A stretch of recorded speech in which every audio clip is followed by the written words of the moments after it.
Yo, How you doing? man, I'm doing great, man. Yourself? And I feel like there's a new start. I feel like there's things coming, change. Like, when you have that You, feeling that change is on you, the horizon, I feel like that. you, you you feel rejuvenated. Yes. Yeah. I'm Why? gonna, and I'm gonna tell you this. I'm gonna tell you this may be the reason. Rejuvenation not only comes from positive, but it also comes from being let down because you want to get back up. You always feel like the comeback is greater than the setback, Yeah. right? Yeah. So when you ask somebody in basketball terms, G for a three or Matt for a dunk, that's the question that we gotta answer. Who do we ask that question? We're gonna ask our very own men's head basketball coach, newly Newly named. appointed newly named men's head basketball coach. Not his first basketball job, but his first coaching job down here in UTRGV, Yep. Mr. Kahil Fennell. Coach Fennel is joining the show right now. 1 2 1 2. All right, let's roll. Welcome, You're listening to the Saddle Up Podcast, where we discuss everything related to UTRGV athletics, past or present. We'll catch up with old teammates, friends, and take you down memory lane. with exclusive interviews. This is the Saddle Up Podcast, the voice of your covered walkway streets. So dope. This is gonna be awesome. Stay tuned for new episodes every week. From Bronx Village to the Fieldhouse, we'll cover it all. Hell yeah, dude. Carpe diem. So saddle up and let's go. Let's go. Saddle up, partner. Hey guys, welcome to another great episode. We're here this week with none other than G Garza, Uncle Gico. What's up, Uncle Gico? How you doing? Unfortunately, man, I have to do this podcast with you, dude. The contract states that I can't breach this contract, so we have to move forward with it, and I got to do the best that I can possibly to deal with you every single Friday, man. But we're excited to have this awesome individual, man, new to the Valley, new to basketball. Matty P, who do we got on the show today? We got Coach Fennel. Coach Fennel, how are you doing today? What's going on? I'm doing great, man. Thank you guys so much for having me. I'm new to the Valley, but I wouldn't say I'm necessarily new to basketball. So Of course. Yeah, new to UTRGV basketball. new to I'm sorry. UTRGV basketball, yes. Yeah, new to UTRGV basketball. Yeah, I think, I didn't want people to think that this is your first year coaching basketball. We're taking a huge risk. Yes. Yeah, we're at swinging for the Vaquero fences, Nation. man. And we're, What's that movie where Whoopi Goldberg coaches the Knicks? Like that's yeah. me. You pulled me out of the stands, and now I'm coaching the Vaqueros. Hey, man, there's plenty of good movies, feel good movies like that, man. But this is going to be a feel good situation. This is going to be a feel good podcast, man. It's going to be a great season coming up. I know you're doing a lot of great things already, man. I think we follow social media, so I think you've been welcomed with open arms, man. A huge welcome to UTRGV. Matty P and I played in Matty P. What years did we play that? I rode the bench most of the time. Don't let it get it twisted. Matty P played all 4 years back in 96 to 2000. Matt, I was there. Yeah, I was there for all 5 of your steals for your 5 career steals, G. And yeah. So I was there for the TCU game where you scored 9 of your career 12 points for the There you season. go. Thank you, right? Coach. Yeah. Coach Kahil, man. I don't like to brag about that, but since Matt brought it up, Come on, man. Performing against the high majors, So- that's big time. Enough about us. So you kind of spoke up. This isn't your first year coaching, right? So let's kind of rewind a little bit and kind of tell the audience where you started and how you got into college coaching and where has your journey been to lead you to UTRGV? Yeah, it's been pretty circuitous, right? It's been a little bit unique as far as, the coaching fraternity and the coaching business and how I started. as opposed to a lot of different people. At this level, at the at the college Division I level, so many people start as whether they're players or student managers, and then they become GAs, and they become video coordinators, and then directors of operations, and then assistant coaches, and so on and so forth. So for me, I sold medical devices after I played college basketball at the University of Redlands in Southern California. I sold medical devices, and before I even sold medical devices, I sold copier machines door to door. So that process was a hard one. That's a pretty challenging job. It's not a very fun job, but you learn a lot from it, and glean a lot from that experience. And going from copier sales to pharmaceutical sales to finally medical device sales in the OR was great. It was a good journey as far as making money and being in the professional world and all that kind of stuff. But I was never passionate about it at all. I was never, laying in bed on Sunday night, excited to get into the office on Sunday. So, I wanted to get back involved with the game. I really, really missed basketball. I really missed, competing and winning and all that kind of stuff. And so I was selling medical devices, living in Oakland, California, with my wife, and my oldest son was 1.5 at the time, and she was pregnant and due soon. And I applied to do something on the side while I was selling medical devices. So I applied to be the assistant JV coach at a local high school, just as a hobby, right? Just to kind of scratch that itch. And as luck would have it, the guy that was supposed to be the head coach didn't pass his background check, and I became the head coach while I was still working. And I loved it, man. Destiny, man. Yeah, it just blew my mind. I was blown away by how much it consumed my thoughts, how much it meant to me, how much the kids meant to me, how those competitive juices started flowing again, and all that kind of stuff. And my second son was born during the season, and my wife always makes the joke that she had a scheduled C-section in the morning, and then it went really well. It was really smooth, and and I was pacing around the room and stuff like that. Yeah, we had a game that night against our rival, and I was pacing around the room. She's like, "Just go, just go." The question is, did she show up to the game? Like, she didn't show. She had just had major surgery, so no, she wasn't leaving the room. Yeah. Oh man, she's not a trooper. She's not a trooper. Yeah, come on. We'll talk to her about that later. Yeah. At some point. Yeah. But so through that whole experience, and obviously through the support of my wife as well, I just decided that's what I wanted to do, and walked away from the medical device sales, and really just dove into coaching, man. So I don't know how much time you have to hear about the specifics of the journey, but following that decision, really just did everything I could to meet people and get involved in coaching circles and kind of try to build some form of a network. And I was really, really fortunate to get hired on with Andy Newman at UT Permian Basin. It's a D2 school out in Odessa, Texas. And absolutely. We had some success there and set some records there as a team, and recruited some really good players. Coach Newman did. And from there, I was lucky to get the job at Portland State and move up to University of Louisville for 4 years. And, that was a blast. We were number 1 in the country for some time, and coached some NBA guys and played in the tournament and all that. And then following Chris Mack's departure from there, went to BYU and coached there for 2 years, and played in the Big 12 and exceeded expectations this year, and went on to the NCAA tournament this season. So it's been a heck of a journey, man, but it's been a lot of fun. Yeah, Coach, I will tell you that I picked you BYU for the first 2 rounds in my bracket. But at full disclosure, I also came in last in my bracket. Nice. But I did choose BYU because y'all had a solid team. Matt, man, I can't tell you how many people have told me that. Like, I had you guys in the bracket, man. You really let me down. It's like, I'm talking probably 50 people have said that to me, man. So I always say, like, I had us too. You didn't let me down, Coach. You didn't let me down, man. He didn't pick you. Yeah, exactly. Thanks for picking against us.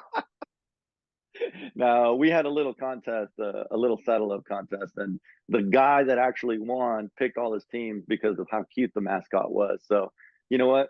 I'm beyond overthinking this whole thing already. We just can't do that anymore. But you mentioned you were with Coach Newman. Is that Coach Newman? What was his first name? Andy. Okay. He's the coach at Texas Tech now, right? No, Andy Newman is the head coach at Cal State Northridge. Cal State. Okay. Yeah. Okay. I think he's one of the best coaches in the country. He's won absolutely everywhere he's been. Coached under the great Bob Burton at Cal State Fullerton for a long time. West Valley legend, turned around that Cal State Fullerton program. When Coach got his chance at UTPB, I mean, he took an extremely challenging job and made that into a power. Then he went to Cal State San Bernardino at the D2 level and went to the Final Four. And then he won 19 games this past season at Cal State Northridge in the Big West Conference. So, I mean, amazing. He's a bear. He's as good as he gets. What a great... Is it safe to say that y'all are going to schedule some games out in San Diego this year? You know, like maybe UCSD. Okay, Matt. Yeah. USC, you know, like I'd like San to. Diego State, maybe. I'd love to. I'd love to get out there and get out to Southern California, get out to San Diego in particular, man. We'll see if I could talk to Chase Conk and get some budget. If you do get out there, Coach, if there's if there's an extra, I don't know, ticket or a seat on the plane or something like in the cargo area or whatever. There you go. Take me in there, man. You know what I think we might do is put together a donor trip and have some seats behind the bench and seats on the plane and get this thing rolling. Yeah. Yes, sir. So you talked about Coach, that first job coming out of that medical device. That's why I mentioned Coach Newman. And you mentioned he's a bear. I mean, he's a beast in that. So that was your first, correct me if I'm wrong, that was your first gig. That was your first college gig, right? Coming out of that JV. Yeah, coming out of that JV. So no, he was the varsity coach. The guy didn't get he was the varsity coach. Yeah, no, but I'm saying the first college gig. Yeah. And so Coach Newman gave you your chance to come in and really learn from someone that's just an amazing dude. That what a way to step into a situation and kind of your competitive juices are already flowing. Everything's kind of coming into place for you. And then you go in and work for a guy like this.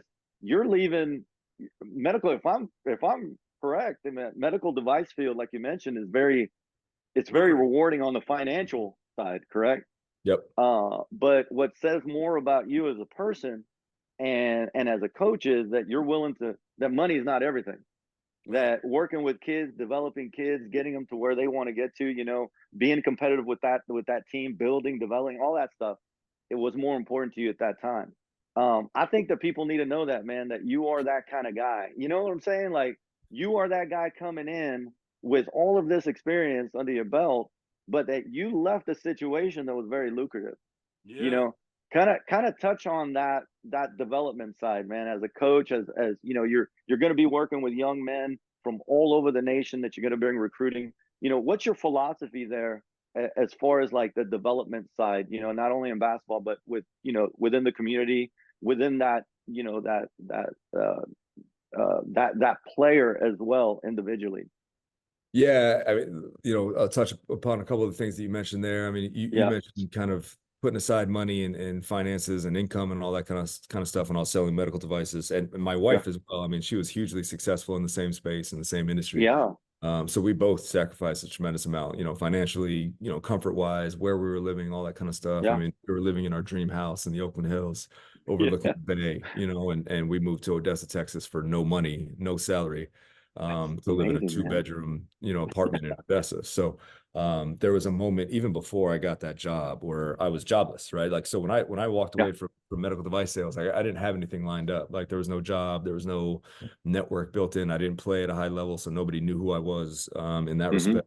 So I was really starting from scratch. So I was working all these camps, you know what I mean? So I worked Santa Clara camp, I worked, and I was working the Dayton camp because that's where my wife played. And I just, I had to pull all these strings just to be able to work camp. Like, I had no idea. Yeah, that's crazy, right? I think I was like 30 years old, I'm a man, I'm gray hair, I have 2 kids and I'm married and I'm working this Dayton camp in the summer. And it's a kids camp. And it's so funny. I was just telling my staff this story. And there was a moment at the end of the day where I'm staying in the dorms and I'm climbing into my top bunk of the bunk beds and dorms as a 30-year-old, father of 2. And I'm like, man, like, we're in it. Like, this is it.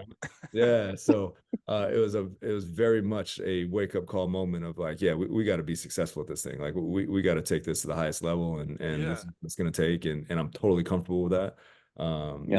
Point, the money doesn't matter, but doing things the right way and being really successful and helping young people along in their journey, that does matter. So that was like that was your Eminem moment, Coach, where it's like vomit on the sweater already, mom's spaghetti. Like, Yeah. I gotta make it happen. I'm crawling up on the top bunk, Yes. Yeah. It was very, how it is, like soap on a rope, and you're sharing a bathroom with the people in the dorm and all this kind of stuff. And it was wild. So, but it's good. Wow. It was really, really good. It was a really good experience. And then, circling back to what you said about Coach Newman, I've said this 100 times to whoever will listen to me, man. Like I could not have been more fortunate to have a first boss than Andy Newman. Like, could not be more fortunate. Like, I get emotional thinking about him and talking about him. He means so much to myself, to my family, where like he could not have been a better suited mentor for myself in the coaching business, and what it takes to be successful. Because I'm coming to this thing, I think I'm going to have all the answers on offense, on defense, and all this kind of stuff. And he's how to be a good assistant coach. He's like, I didn't hire you to teach us to run flex. You know what I'm saying? So he, excuse me, he is he's as good as it gets, not only as a coach, but as a man. And just really, really lucky for him to be patient with me and to be so good at what he does, where he can just kind of model what good looks like. And it was just such a big boost to my career. Yeah. Wow, man. That's amazing. Because that is kind of a little bit of, it's humbling, because I know that's happened to me, where you come in with all these ideas and the head coach goes, hey man, I just need you to help me. I need you to help me and this team win basketball games. It's not about you. You're my assistant. And it is a little humbling, man. And that's a really cool story that you go into that. Is that kind of, now that you're head coach, is this now you went through, each program, right? You got a lot of experience. I mean, obviously you're at Portland State. You said you were at Louisville, BYU. Out of all those experiences, what do you think you gathered the most to help you? And I think you touched on a little bit on that, but if you could elaborate a little bit on to prepare you for this situation, for this head coaching job. Now you're the head coach, right? So what do you think you've gathered from all of those experiences to help you kind of move forward with your position now?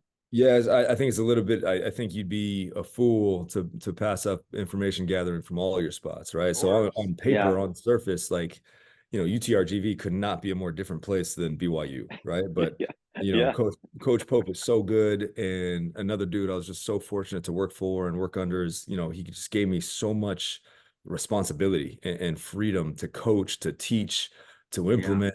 To build out content, to build out ideas, to build our defensive philosophy, our player development philosophy. So it's rare, especially at the high major level, for assistant coaches to have true ownership of aspects of the program. And for myself to have two major aspects of the program under my purview was so beneficial to my development, right? It prepared me to be a head coach. Absolutely. I spoke to Chase about it quite a bit. Both in the hiring process and following that, where it's just, walking into this, like, I have developed game plans and philosophies and, mindsets and principles for the entire program, and how we're going to do things, and scheduling and the content of all that kind of stuff, and how we're going to execute all that stuff. So, walking into it just from like a real world preparation standpoint, the BYU experience was fantastic. Back at Louisville, like, you're competing at the highest level, right? So on our schedule, it's Duke, it's Carolina, it's Kentucky every single year. Louisville being Louisville, the expectation is Final Fours, to compete for championships, and doing that with high level NBA players and doing it with a tremendous attention to detail. I really picked that up from Coach Mack, and how much he valued that, and just how he incorporates that into his program, and incorporates that into his teaching, incorporates that into scheduling of the year, of the summer workouts, all that kind of stuff. The attention to detail and all that stuff is massive. So that helps you as a head coach as well, just kind of seeing that being modeled. Absolutely. And then Barrett Peary at Portland State. Portland State was a similar situation to here, where there were some challenges and there's some things you got to work through and work around, and his ability to kind of just manage that stuff and put really high level, high functioning program, and put together some high level rosters as well, and recruited at a high level. that really applies here. Like there's some direct correlations from my experience at Portland State to here. And then UTBB, man, I mean, like there's just so much that goes hand in hand from the colors to Texas to, some of the challenges. And like I said, just so much that I learned from Coach Newman. That's going to be throughout my career, not just here. So, I think it all translates, right? It all makes sense. Yeah, it all of course. applies, man. And I'm really lucky to have experienced all of that. Wow. Well, Now rewind. Go ahead, man. Let me ask you a question. What attracted you to UTRGV? Like when you, I'm sure super successful, you were fielding calls here and there, whatever. But when Chase called you or however it came about, I'm not sure, but what was it about UTRGV that really was like, whoa, hold on, telling your wife, maybe I should really look into this South Texas gig, I live here. Matt. That's one of the reasons. But go ahead. He just met you the other day. I don't think that's what it was, but his reputation precedes him. Yeah, his reputation precedes himself. Yeah. Thank you, Coach. Exactly. So he is actually my mom's favorite. So but what was it about UTRGV that really attracted to you to the opportunity? I think the potential of it, right? There's some familiarity from my time at UT Permian Basin and just kind of knowing what this place is, knowing about the Southland, knowing about this conference and the teams involved in it. Obviously we competed against Texas A&M Commerce when we were in the Lone Star. Oh yeah. I have a really good feel for what this league is and the level of competition and all that kind of stuff.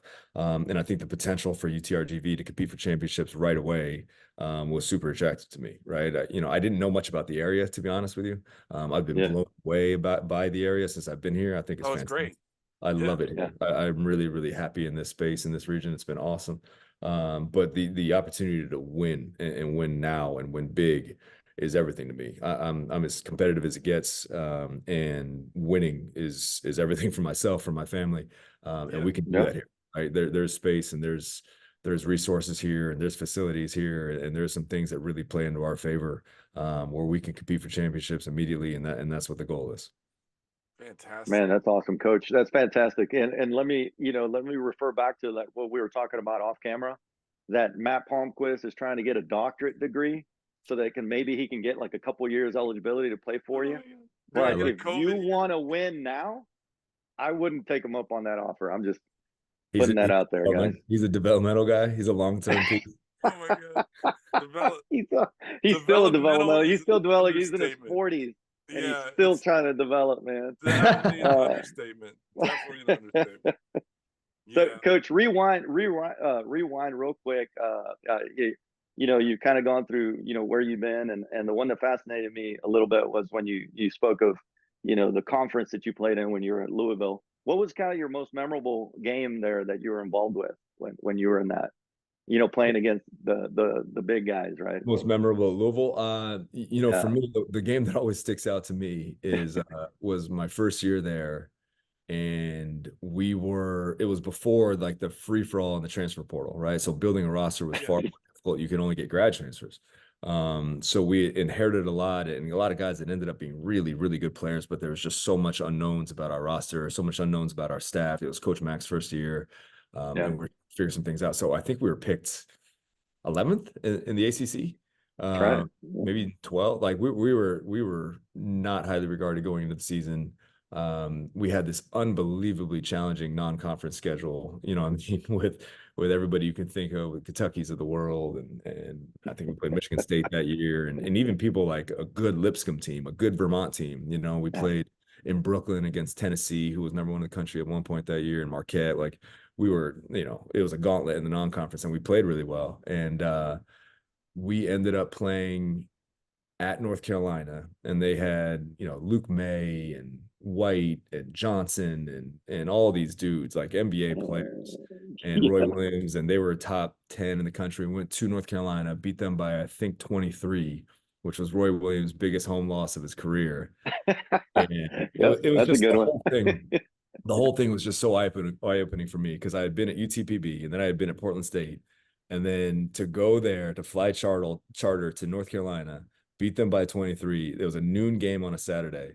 I was back at my doorstep by 5:45 p.m. It was unbelievable. And going like, what just happened, man? Yeah, it What was just like the best day of my happened? life. It was I incredible. was just in North Carolina an hour ago, you know? Yeah, it was wild. It was seriously one of the best days of my life. I'm gonna rewind. Okay, thank you. You said one of your best days of your life, because you said a little bit ago you said the best day of your life. And when your wife watches this, we don't want any kind of confusion as We're to talking about what was the professionally. best day of your. Oh yeah, okay. Professionally, Gotcha. the best day of Well, my career. I always try to protect our guests. I Always, appreciate always. it. Always looking out for your dudes. I love it. Yes, yes, sir, yes, sir. Hey, coach, Look out for the host, though. Like, man, forget that guy, man. Forget that guy. Trust me, when I talk about basketball, I've gotten in trouble so many times because I say that so many. I mean, it's like one of the best days. And my wife just looked at me, really?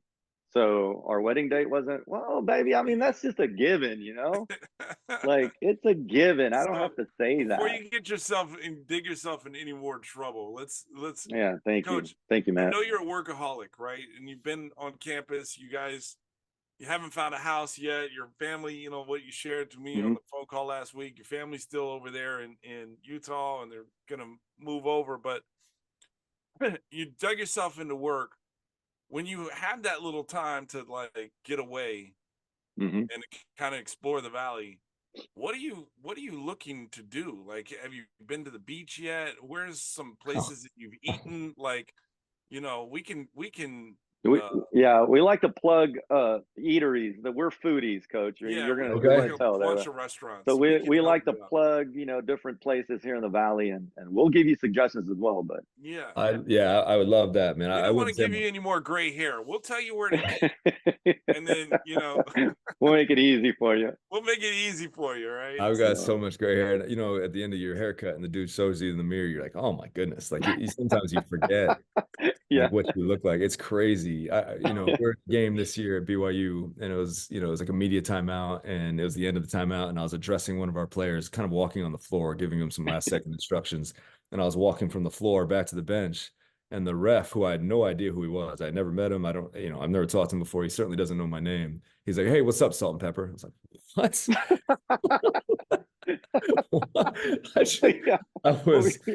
I was so flustered by that in the middle of the game for like another grown man who I don't know to call me Salt and Pepper.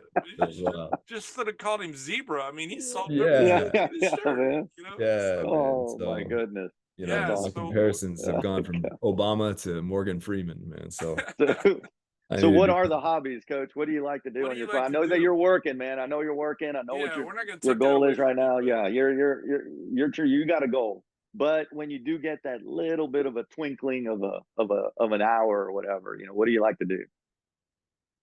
There's not honestly, fellas, like we're here in the office from 7:38 to 10:30, 11. So it's when I get back, I call my wife and kids on FaceTime, and lately I've been watching reruns of The Pacific on Netflix and watching old war shows. And trying to get fired up for the next day, man. But honestly, I haven't seen much of the valley. We took a recruit to Top Golf the other day, which was great. I have been to the restaurant Salt twice, and I really like Salt. I really like that place a lot. I love that little neighborhood. I think the food is really, really good. The service has been fantastic. They've treated us really well. I'm not a foodie like you guys, but as far as appreciation for good food, I think Salt is terrific. Yeah. Awesome. Well, that's a good plug for Salt, man. We're gonna have to go ask for a donation now. If you got time, there's a place not too far from campus, so send somebody to go get some food at Starlight Burger. It's a staple. Starlight Burger. Okay. Grab some stuff for lunch, and you could probably get away, feed the whole staff for like $10. Like, I mean, not anymore, Matt. That was back in the 90s, man. Those are the 90s prices. Not anymore. No, but Starlight Burger is amazing. Good stuff. Yeah. Speaking of all the work that you're doing, man, and your staff, putting in a lot of hours. What's coming up for? Let's let the people of the RGV know what's coming up for their kiddos. What's going on during the summer. Are there going to be camps? All that good stuff, man. What can we expect from Vaquero Nation basketball? Yeah, we're really excited. We're going to put together a couple camps. We're going to have at least 2. We're looking at a 3rd week of camps as well. You know, we have some guys on staff that have done a fantastic job running camps at their prior places. So these camps are going to be really, really high level. They're going to be a lot of fun for the kids. It's going to be great for parents to give their kids an outlet and something to do during the summer. Where there's going to be one or two here locally in Edinburgh, and there's going to be one in Brownsville. Nice. So really spreading out throughout the valley is a big time goal for us, and reaching as many people as we can. So we're juiced about that. We're really excited about that, and kind of getting into the community and having people see us a little bit. Obviously, our players will play a huge role in those camps, and like I said, it's going to be a lot of fun for everybody involved. Yeah, how's that going as far as the recruiting scene? You know, without giving out a lot of information, do you have your all your players already, on board, or you're kind of looking, you're still trying to fill that roster? I don't Man, I don't want to get it out of the bag yet. No. I don't want. Let me tell you something, man. I don't want him naming names and other coaches watching this, because I know that we're nationwide now, and then saying, man, we took one of them kids. No, man, don't give out that info. You're bringing in some horses, baby. You don't want to give away the horses' names. No, we can't talk about names, more so because it's an NCAA violation. But that's right. Yeah, You're already trying to get him in trouble. Yeah, no, but we are really, really working hard at recruiting. We're really excited about some of these guys that we have involved. We have another kid that's committed already. That we're really juiced about. It's going to be a high level player for us. Awesome. And this staff that we have here in place is some fantastic recruiters. They've done it everywhere they've been. They've won everywhere they've been. They've had some high level rosters and roster building. So I'm just so proud of these guys and the work they're putting in to find some terrific players for us that are ready to compete for championships. For us, it's, obviously we want really, really talented kids, but we want guys that are, committed to being here 10 toes down, that want to be a part of this thing. They want to be a part of the university and this community. We want guys that have a chip on their shoulder and have an edge to them, and just have a nasty competitive nature about it, because that's what this staff reflects. And those things kind of have to go hand in hand, right? Yeah. And for us to do what we're supposed to do here, or I guess I should say not what we're supposed to do, and prove a lot of people wrong, and but fulfill our expectations, which is what really matters. I think we need young people that are wired that way, right? We need dudes that are just nasty and willing to do whatever it takes to compete for championships. So that's what we're on the hunt for.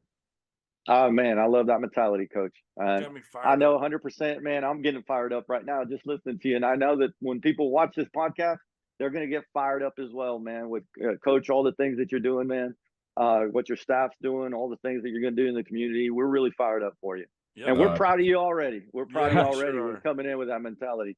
I know that you spoke about, filling up the stands a little bit. And I think that mentality right there is going to do that. I mean, if you bring in those kids with that fire, with that grit, with that integrity, the fans are going to want to watch that, and the results are going to speak for themselves. And I can't wait to go to a game and try out a Vaquero beer, man. Yeah. Have you had one? Absolutely. I've had way too many. Dude, I can't stop raving about these Los Vaqueros beers. I tell everybody, listen, my coaching friends in Washington State, I'm like, dude, we have our own beer and it's unbelievable. It's one of my favorite beers. I love it. And the can, the whole thing, I love it. Yes, absolutely. Well, guys, but no, man, I mean, like getting people into the field house, man, is so important. Like, it's going to be a team, and it's going to be young people they can be really proud of. It's going to reflect this valley as far as the work ethic, as far as the competitiveness, as far as the pride. And getting butts in seats, man, to support this group, because they're going to support them, vice versa. It's just, it's everything. And starting that atmosphere is massive. And it's a really cool game day atmosphere, right? With the Vaquero Village and, the food trucks and the beer garden and that whole kind of deal in the courtyard. Oh, it's amazing. Like, it's an awesome experience, and getting people involved in that firsthand, I think will be great for everybody. I think what's important is, like you said, getting the young people in there. Cause I think when Gina played, everybody that attended our games, I think, has passed away, because all they had was Winter Texans, right? And so that was 30 years ago. So I think those people aren't coming to the games anymore, right? But wow. But I think the last time we went to when we went to Midnight Madness last year, we looked around. There was so many so much student involvement, so much student engagement. I think that's great. If you can wrangle that in and keep that and have them come every game, twice a week, whatever it is, I think that would be fantastic. I think Fantastic. And I think it will. Yeah. It just makes everything better, right? It makes the Does. campus life better. The energy, It makes the students feel more engaged. It gives them activities on the weekends. And then it helps our team, and then it just becomes that cycle of success and one hand washing the other, man. So for that campus atmosphere to be electric, student involvement is everything. And there's enough students here. There's enough students locally where we can really hopefully get those guys behind us and supporting us. And because that would just mean the world to our guys and just mean the world to our product on the floor. It could just help in so many ways. We'll get it to where it's standing room only, Coach. Standing room only. Yeah. And it's probably not because of our podcast. It's probably going to be because of the product that you put on the floor, right? And so I know that Dr. Bailey and Chase are really excited about you and your staff and what's coming ahead. And I couldn't be more excited for you too. And I'm really, really thankful that you're on, you're leading the helm, and whatever I we am can do too, to help man. support you. Oh, I appreciate you guys. Thank you so much. It means a lot. And Coach, before we let you go, I know you're a busy man, and thank you for taking the time to come on our podcast. But I asked the legend Lon Kruger the same question. Okay, I know. It's an important question to us. Maybe not to anybody else. Hold on, pause, because I'm going to insert that clip from Lon Kruger's episode right now. You're up. Let's say you're down 2. Okay, 3 seconds left. Are you coming out of a timeout? Do you run a cross screen for Matt Palmquist? All right. You don't know me. I could shoot it. A little bit. Do you run a cross screen, try to get Matt the ball inside to tie the game? Or do you run a little elevator screen for G coming off top of the key, looking to hit the 3 to win the game? Yeah. Okay, go ahead and ask the question. Okay, yeah, we are. All right. So you're down 2, Coach. Little X's and O's question right here, okay? And there is a right answer, by the way. There is a right answer. Yeah, you're down 2. I was known as a pretty good 3-point shooter, and Matt, of course, 6'10", can score inside. You got 5 seconds. You got 5 seconds left. All right, you're taking the ball, sideline out of bounds. What are you going for? Are you going inside to Matt, your 6'10" guy, see if he gets fouled, see if he can get an and one, see if he can tie the game? Or are you going to set a little elevator screen for your dude, G Garza, to hit a 3 right at the top of the key? What do you think? Well, hold on, Coach. Before you answer that, please, let's just rewind the stats. Yeah. 12 points in the career. Yeah. 5 steals. Yeah. Right? It's an important 12 points, though. So 12 points. He got 9. He got 9 Thank against TCU. Right? It's huge. Okay. It's huge. Okay, Matt. Okay. I Okay. think you've already gone through this. For perspective, to help you kind of get your.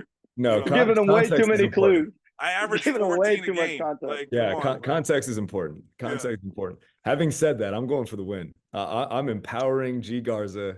Oh my I'm God. infusing that dude with confidence. He's my favorite. Well, I And thought I I'm liked letting you, him Coach. I let it thought I rip. did. No, Coach Fennell just became my favorite, man.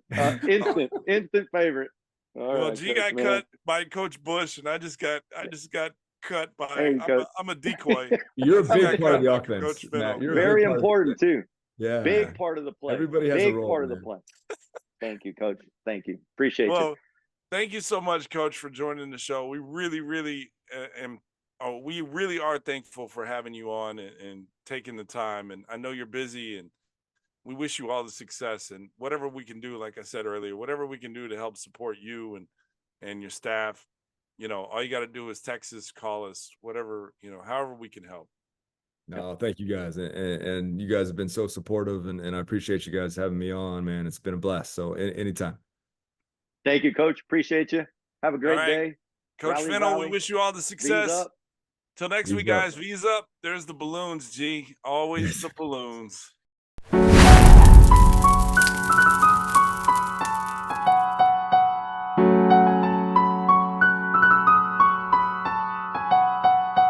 Like we weren't supposed to come up with something this clean, like something happened.